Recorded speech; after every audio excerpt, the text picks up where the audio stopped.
तुझ्यावर खरं प्रेम केलं होतं रे मी. आणि तुझ्यामुळे मी माझं बाळ सुद्धा गमावलंय.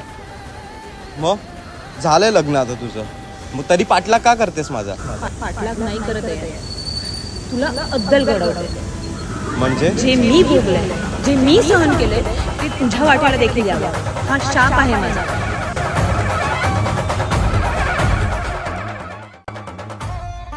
दुर्गा, आज आपल्याला फिरायला जायचंय ना? चला चला, पप्पा येणार आहेत आता. चला आपण लवकर रेडी होऊया. मला या वर्षाच्यात मूल पाहिजे. चुकी तुझीच आहे. मला जर नाही मिळालं ना तर तुझा जीव घेईन.